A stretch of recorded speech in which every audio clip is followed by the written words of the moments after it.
Anybody, what's courage? Belief. Belief, if you believe in yourself. What else makes you courageous? Hope. Hope, that's right. You? Your growth mindset. Yes, your growth mindset. Okay, so Rosa Parks was a very courageous woman. She was one of the most courageous women in history, in my opinion. So, the story is, it's December 1st, 1955, in Montgomery, Alabama. Now, the rules in Montgomery at the time were that these first 10 seats up here, this was the white passenger only section. If you were anything other than white, you had to sit in the back. The very back, that was the black passenger only section. So the middle seats, the rule was, if the white section up here was full, the first rows in the white the first rows behind the white section had to be filled up by white people and not black people. If you were black and you were sitting there and a white person wanted to sit there, you would have to get up and move. And if you didn't want to, the bus driver, who was deputized, he had a gun, and he was able to carry out the law however he saw fit. So passengers would climb aboard, they would put their 10 cents, which was the fare at the time, in this box, and if you were white, you could come on, sit down. If you were black, you paid your 10 cents, and you got out of the bus, and you would walk around and get in the back. And if the bus driver was feeling very mean that day, you would put your money in, and get out, and he would drive off. And that was it, and you would have to wait for the next bus, you'd be late to work, and you'd be out 10 cents. And bus driver had a gun, he could do what he wanted, he was deputized, and that was the law. That was the intimidation that black citizens in Montgomery were facing at the time.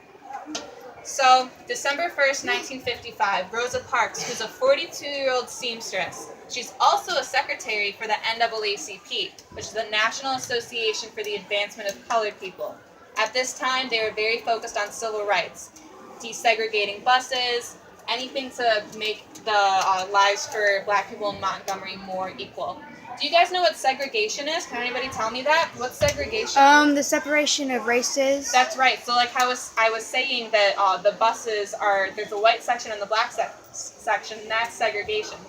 So Rosa Parks was sitting right where you're sitting, my friend, in the second row, which was the first row that was available for black people. And the white section is full. Hey, you guys can get the next one, okay? The white section is full, and the bus stops, more passengers come aboard, and everybody in her row gets up and leaves. Because the rule was that you couldn't even sit in the same row as a white person if you weren't. Wow. So everybody gets up and leaves, and she sits there, and the man says, "Get out of my seat." And she said, "No." And the bus driver, with his gun, he turned to her and he said, "You need to get up." And she said, "No." And she knew that she was in danger, but she was scared, but she was courageous. And she sat there and he said, "I will have you arrested then." And she said, "You may do that." And she sat there and the police came and they threw her in jail.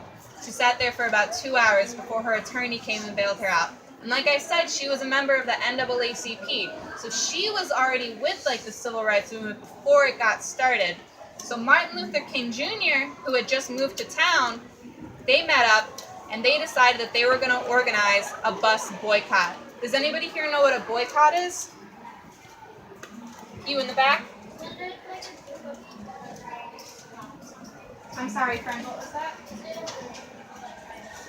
Yes, exactly. So if you, as a consumer, do not like what a company is doing, you are allowed to stop supporting them, and that's a boycott. So the black citizens of Montgomery came together and they said, we are not going to take the buses anymore because they're segregated, and that's not fair.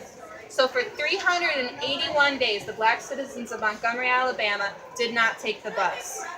Now, 75% of the people who took the bus were black. So the buses, their market tanked. They had to raise the prices. They were about to go bankrupt.